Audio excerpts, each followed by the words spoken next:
7મી મેના ગુજરાતમાં લોકસભાની ચૂંટણીનું છે મતદાન। એવામાં ગુજરાત પોલીસ છે એક્શનમાં। બનાસકાંઠામાં તમામ બોર્ડર ઉપર બંદોબસ્ત ગોઠવી દેવાયો છે। જિલ્લાની અમીરગઢ, ગુંદરી, ખોડા, નેનાવા સહિતની બોર્ડર પર રાજસ્થાન તરફથી આવતા વાહનોનું ચેકિંગ કરવામાં આવી રહ્યું છે। એટલું જ નહીં, વિડીયોગ્રાફી પણ કરવામાં આવી રહી છે। હથિયાર, નાણાંની લેવડ દેવડ કે કોઈ ગેરકાયદે પ્રવૃત્તિ ન થાય તે માટે સઘન ચેકિંગ કરવામાં આવી રહ્યું છે। બનાસકાંઠામાં 1960 બૂથ ઉપર મતદાન થશે, જેમાં 19 લાખથી વધુ મતદારો પોતાના મતાધિકારનો ઉપયોગ કરશે।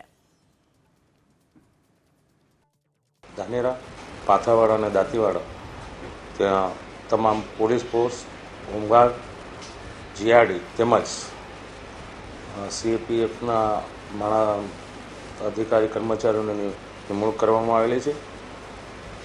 તમામ ચેકપોસ્ટો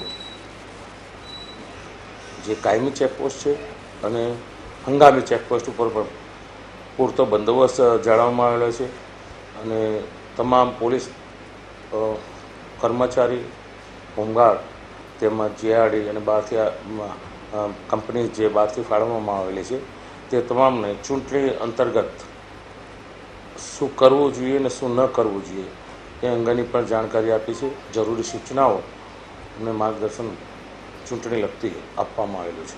ત્રીજા તબક્કાનું મતદાન આવતીકાલે થવાનું છે, તે પહેલા જ બનાસકાંઠા જિલ્લાની જે બોર્ડરો છે તેના ઉપર સજ્જડ પોલીસ બંદોબસ્ત ગોઠવવામાં આવ્યો છે। તમે દ્રશ્યો જોઈ શકો તે પ્રમાણે આ દ્રશ્ય છે ધાનેરાની જે નેનાવા ચેકપોસ્ટ છે ત્યાંના છે। પોલીસ દ્વારા સઘન જે ચેકિંગ છે તે ચેકિંગ પણ હાથ ધરવામાં આવ્યું છે। તે બીજી તરફના દ્રશ્યો બતાવવાની કોશિશ કરીશ। એસએસટીની જે ટીમ છે તે પણ અહીં હયાત છે।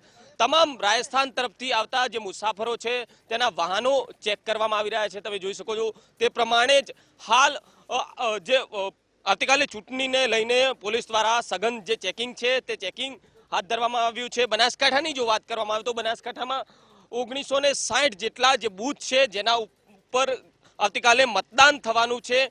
19 લાખથી વધુ મતદારો પોતાનો મતાધિકારનો પણ ઉપયોગ કરશે। તો બીજી તરફ પોલીસ તંત્ર અને વહીવટીય તંત્ર પણ એલર્ટ જોવા મળી રહ્યું છે।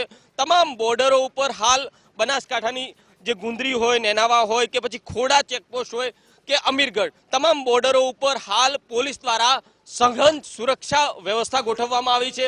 તમામ રાજસ્થાનથી આવતી તમામ જે વાહનો છે તેનું હાલ ચેકિંગ અને એસએસટી ટીમ દ્વારા પણ ચેકિંગ હાથ ધરવામાં આવ્યું છે।